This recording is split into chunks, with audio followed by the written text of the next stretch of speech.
Mickey Rourke and Marlon Brando are two actors who have consistently drawn comparisons over the years, not just for their undeniable talent, but for the way their careers and personal journeys in Hollywood have mirrored one another. Both men, trained in the emotionally raw and immersive method acting tradition, defied conventions, rejected the superficiality of Hollywood, and became iconic not just for their roles, but for the way they lived their lives both on and off screen. Their rebellious spirits and disdain for the trappings of stardom made them quintessential outsiders, despite being among the most compelling and sought-after actors of their respective eras. Marlon Brando and Mickey Rourke were both products of the Actors Studio in New York, where they studied under legendary teachers like Lee Strasberg. The Actors Studio was known for its focus on method acting, an intense approach to the craft that requires actors to draw upon their own emotions and experiences to deliver authentic, psychologically complex performances. This training became the foundation of both Brando and Rourke's acting styles, allowing them to disappear into their characters and bring a level of realism to the screen that was rare in Hollywood. Brando revolutionized American acting in the early 1950s with his breakout performances in films like A Streetcar Named Desire, 1951, and On the Waterfront, 1954, delivering raw, emotionally complex portrayals that upended the theatrical style of screen acting popular at the time. Brando's brooding masculinity, emotional vulnerability, and ability to communicate deep internal conflict with minimal dialogue became his signature. Decades later, Mickey Rourke burst onto the scene in the 1980s with a similar style, immediately drawing comparisons to Brando for his hypnotic intensity and his refusal to play traditional leading men. In films like Dinah, 1982, The Pope of Greenwich Village, 1984, and Rumble Fish, 1983, Rourke's characters, much like Brando's early roles, were rebellious, introspective, and emotionally volatile, embodying a certain kind of tortured masculine anti-hero. Rourke's role as motorcycle boy in Rumble Fish particularly echoes Brando's iconic portrayal of Johnny Strabler in The Wild One, 1953. Both characters are motorbike-riding rebels with a deep inner conflict, isolated from the world around them, but driven by an untamable need to be free. Their cool exteriors mask a deep sensitivity that only surfaces in moments of vulnerability. This tough yet tender quality made both actors stand out in their respective generations, captivating audiences not just because they were rebels, but because they were rebels with emotional depth. They weren't just playing the tough guy, they were living in their character's skin, showing how their inner pain fueled their defiance of authority and societal norms. As their careers developed, both Brando and Rourke gravitated toward erotic and provocative films that shocked audiences and challenged their images as traditional movie stars. For Brando, this came with Last Tango in Paris, 1972, an audacious exploration of raw sexuality and emotional desperation. His performance in the film was as revealing emotionally as it was physically, and it marked a significant departure from the roles that had made him famous in the 1950s and 60s. The film was divisive, with some praising Brando for his fearless commitment to the role, while others were scandalized by the film's graphic nature. Rourke followed a similar path in the mid to late 1980s with films like 2 Weeks, 1986, and Wild Orchid, 1989, both of which pushed the boundaries of eroticism in mainstream cinema. With its depiction of a sexually charged, destructive relationship, cemented Rourke's reputation as a daring actor, unafraid to tackle controversial material. Like Brando in Last Tango in Paris, Rourke exposed himself not just physically, but emotionally, showing a willingness to delve into darker, more dangerous psychological territory than most actors of his generation.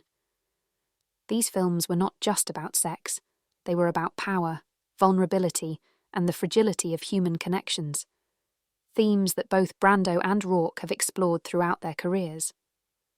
Despite their immense talent, both Brando and Rourke became increasingly disillusioned with Hollywood, and this disillusionment played a key role in the trajectories of their careers. Brando, after achieving superstardom in the 1950s, began to retreat from the public eye and reject the system that had made him a household name. He became notorious for turning down roles, publicly criticizing the film industry, and eventually taking on parts only for the money, as in Superman, 1978, where he famously demanded an exorbitant salary for just a few minutes of screen time. His disdain for the industry was palpable, and it led to erratic behavior on film sets. On Apocalypse Now, 1979, Brando arrived overweight, unprepared, and insisted on rewriting his dialogue, much to the frustration of director Francis Ford Coppola. This was the price of working with Brando, brilliant performances that often came with difficult, unpredictable behavior. Rourke's disillusionment manifested similarly, though more dramatically.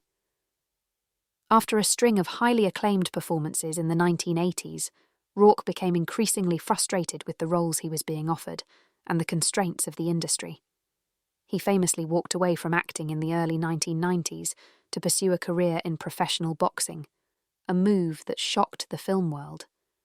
Like Brando, who spent much of the latter part of his career alternating between self-imposed exile and cash-grab roles, Rourke seemed to be rejecting Hollywood's expectations of him. His retreat from acting, like Brando's, was driven by a deep dissatisfaction with the superficiality of fame and the lack of creative control that comes with being a Hollywood star. Both Brando and Rourke were notorious for their on-set antics and their refusal to conform to the traditional role of the obedient movie star. Brando, with his eccentric demands and disregard for authority, became a legend for his difficult behavior on set. From rewriting scripts to refusing to take direction, Brando often clashed with filmmakers who struggled to harness his brilliance. His idiosyncrasies were part of what made him great, but they also made him a liability, especially later in his career. Rourke, too, developed a reputation for being difficult to work with. On the set of Wild Orchid, 1989, he reportedly clashed with director Zolman King and caused delays with his unpredictable behavior. Like Brando, Rourke would sometimes rewrite his lines or refuse to follow the director's vision, insisting on doing things his own way. His refusal to be handled or controlled by the studio system mirrored Brando's attitude, and it often put him at odds with Hollywood executives and directors alike. Both actors were, in a sense, rebels, not just in the roles they played, but in the way they approached their craft. Uncompromising, unpredictable, and unwilling to play by the rules. The culmination of Brando's and Rourke's rebellious spirits is their shared outsider status in Hollywood. Both men actively resisted the traditional path of the Hollywood star, shunning the trappings of fame and fortune in favor of pursuing their own often self-destructive desires. Their careers were marked by long absences, unconventional choices, and a refusal to conform to industry expectations. Brando's disdain for Hollywood was well documented.